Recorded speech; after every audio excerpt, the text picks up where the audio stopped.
श्रीगुरुभ्यो नमः हरिः ओम्। श्रीमन्नारायणीयं 36వ दशकं परशुराम अवतारम्। अत्रेहे पुत्रदया पुरात्वम् अनसूयायां हि दत्तापितो जातशिष्यनिबन्धदन्द्रिदमनागस्वस्तश्चरन् कान्तया दृष्टो भक्ततमेन हेहयमहे पालेन तस्मै वरान् अष्टैश्वर्यमुखान् प्रदाय तदित स्वेनैव शान्ते वदम् सत्यं कर्तुमदार्जुनस्य शवरं दक्षक्ते मात्रा नतं ब्रह्मद्वेषि तथाखिलं नृपकुलं हन्तुं च भूमेर्भरं सञ्जातो जमदग्नितो भृगुकुले द्वं रेणुकायां हरे रामो नाम तदात्मजेश्वर जगपित्रोरदा सम्मदम् लब्धं नायकनश्चतुर्दशवया गन्धर्वराजे मनाक् आसक्तां किल मातरं प्रतिपितुः क्रोधो कुलस्याञ्जया तादाञ्जातिकशोधरैः सममिमां चित्वा दशान्तात्मितुः देशां जीवनयोगमापितवरं मादा च देदात्वरान् पित्रा मातृमुदेस्तवा कृतवियद्धेनोर्निजादाश्रमात् प्रस्थायादपृगोर्गिरा हिमगिरा वारात्य गौरीपदीं लब्ध्वा तत्परशुं तदुक्ततनुजय चेदीमहाश्रादिकं प्राप्तो मित्रमदाकृतव्रणमुनिं प्राप्यागमश्वाश्रमम् आकेटोपगतोऽर्जुनस्वरगवे सम्प्राप्तसम्पद्गणैः त्वत्पित्रा परिपूजितपुरगदो दुर्मन्त्रिवाचा पुनः गां क्रेतुं सचिवं नियोक्तगुदिया देनाभिरुन्दन्मुनि प्राणक्षेपसरोषगो गतचमूचक्रेण वत्सो हृतः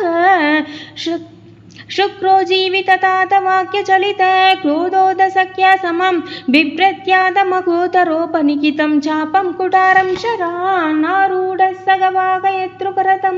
मागिष्मदिमाविशन् वाग्भिर्वत्समदाशुषिक्तिबतौ सम्प्राप्तुता सङ्गरं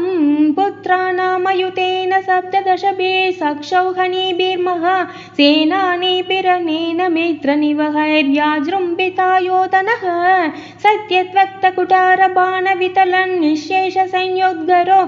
भीतप्रतृदुनष्टचिष्टतनयः त्वामापदथेहयः लीलावारितनर्मदा जलवलल्लङ्घेशगर्वाभः श्रीमद्बाहुसहस्रमुक्तबहुशस्त्रास्त्रं निरुन्दन्नमुं चक्रे त्वय्यदवैष्णवेऽपि विफले भूत्वा हरिं त्वामुत ध्यायन्तं चिदशर्वदोषमवधिः शोकात्परं ते पदम् भूयो मर्षितहेहयात्मजगणये सा देहधेरेणुकाम् आज्ञानं हृदयं निरीक्ष्य बहुशो घोरां प्रतिज्ञां वहन् ध्यायानीतदर्दायुधस्त्वमकृता विप्रतृक्षत्रियान् दिक्सत्रेषु कुठारयन् विशिगयन् निःक्षत्रिया मेदिनीं ताजो जीवनकृन्पालककुलं त्रिस्तब्धकृतो जयन् सन्दर्भ्यादसमण्डपञ्चकमः रक्तक्रतौके पितॄन् यज्ञक्षमामभिकाश्यं पादिषु दिशन् साल्वेन युत्यन् पुनः कृष्णो मम निगनिष्यदीदिच्छमितो शुद्ध्यात् कुमारैर्भवान् न्यूयस्यास्त्राणि महेन्द्र भूपृथितपस्धन्वन् पुनर्मज्जितां गोकर्णावधिसागरेण धरणीं दृष्ट्वादितस्तापसैः ध्यादेश्वासतृणानलासचकितं चिन्तुं स्रवशे भनात् उत्सास्योत्कृतकेरलो भृगुपदे वादेश सम्प्रक्षमां श्रीहरिये नमः।